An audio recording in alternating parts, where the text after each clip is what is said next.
विक्रम बेताल की रहस्यमयी कहानियाँ। सुनो राजा विक्रम। अंधक देश का राजा बड़ा ही प्रतापी और दयालु था। उसका राज्य दूर दूर तक फैला था। राजा स्वयं अपनी प्रजा के दुख सुना करता था और यथासंभव सहायता दिया करता था। एक दिन राजा के दरबार में एक वैश्य आया। उसके साथ 3 लड़के भी थे, पर सबके सब अंधे थे। वह राजा को प्रणाम कर एक ओर चुपचाप खड़े हो गए थे। राजन, मैं इस समय बहुत संकट में हूँ। आप कृपया मुझे 1000 स्वर्ण मुद्राएं ऋण दें। मैं 6 माह बाद वापस कर दूंगा। वैश्य ने कहा। ऐसी क्या आवश्यकता आ गई सेठ? राजन, मैं व्यापार के लिए विदेश जाऊंगा। राजा चुप रह गया। वैश्य बोला, राजन, स्वर्ण मुद्राओं के बदले मैं अपने तीनों बेटों को आपके पास गिरवी रखे जा रहा हूँ। पर वे तो अंधे हैं, उनका क्या उपयोग है? ऐसा ना कहें राजन, मेरे तीनों बेटे बड़े ही गुणी हैं। पहला लड़का घोड़ों की पहचान में अद्वितीय है, दूसरा लड़का आभूषणों का अद्भुत पारखी है, तीसरा लड़का शास्त्रों का पारखी है। पर अंधे होकर राजा को आश्चर्य हुआ। राजन, वे स्पर्श और गंध के आधार पर कार्य करते हैं। अगर इनकी एक भी बात गलत निकले तो आप इनकी गर्दनें उड़ा देना। मेरे आने पर मुझे भी दंड देना। आपके राजकाज में मेरे तीनों बेटे आपकी सेवा करेंगे। राजा मान गया। उसने वैश्य की मांग पूरी कर दी। राजा ने तीनों लड़कों के खान पान तथा रहने की उचित व्यवस्था कर दी। राजा विक्रम, इस प्रकार कुछ समय बीत गया तो घोड़ों का एक व्यापारी आया। उसके एक बड़ा सुंदर घोड़ा राजा को दिखलाया। वह घोड़ा देखकर राजा का मन ललचा गया और वह उसे खरीदने को तैयार हो गया। एकदम काबुली घोड़ा है अन्नदाता, सौदागर बोला। बड़ी मेहनत से आपके पास लाया हूँ। सौदागर ने बड़ा ऊंचा दाम बतलाया, पर राजा खरीदने के लिए तैयार हो गया। फिर एकाएक राजा ने हुक्म दिया, वैश्य के बड़े पुत्र को बुलाकर लाओ। तुरंत वैश्य पुत्र को पेश किया गया। आज्ञा राजन। वह घोड़ा देखकर बतलाओ कैसा है? जो आज्ञा सरकार। वह टटोल कर घोड़े के पास गया। एक अंधे को घोड़ा परखते देखकर सौदागर मुस्कुरा पड़ा और लोग भी मंद मंद मुस्कुरा रहे थे।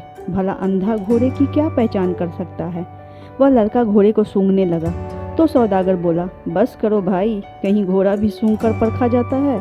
वैश्य का लड़का घोड़े पर हाथ फेर फेर कर उसको जगह जगह पर सूंघता रहा। कुछ देर बाद अलग हट गया। कैसा घोड़ा है? पूछा राजा ने।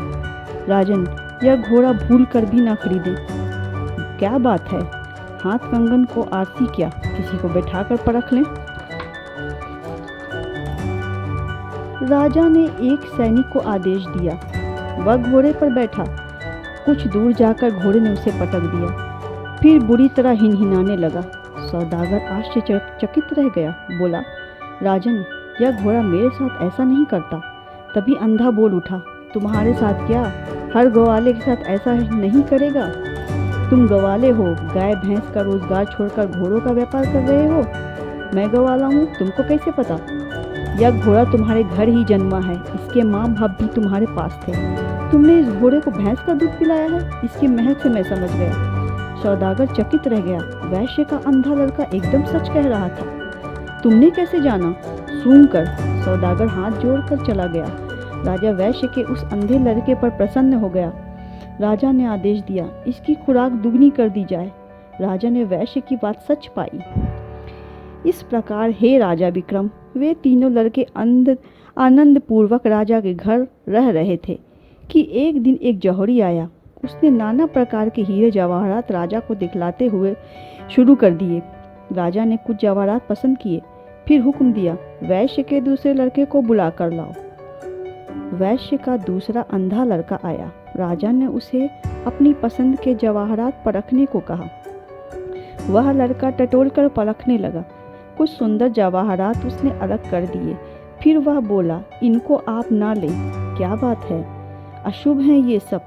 कम से कम लाल तो महा अशुभ है। जिसके पास आता है उसके परिवार के एक सदस्य की मृत्यु हो जाती है। जौहरी इस बात को जानता है। उस अंधे लड़के की बात सुनकर जौहरी बेतरह घबरा गया।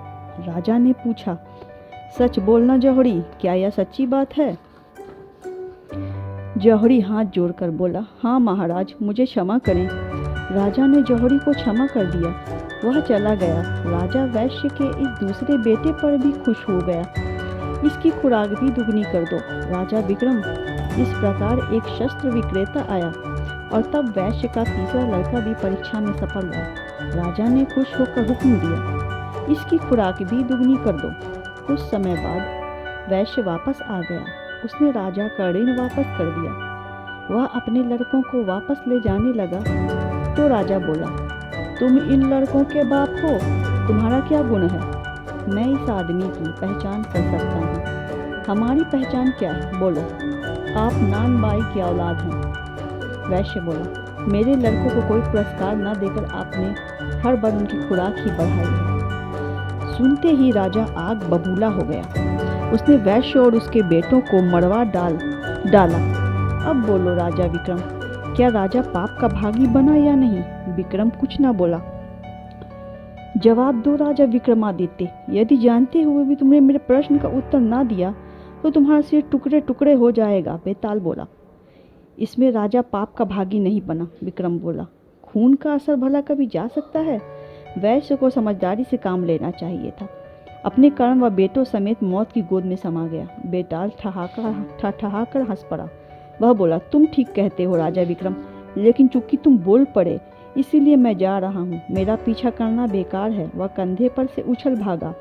विक्रम तेजी से उसके पीछे दौड़ा। बेताल भागा जा रहा था, विक्रम पीछा कर रहा था।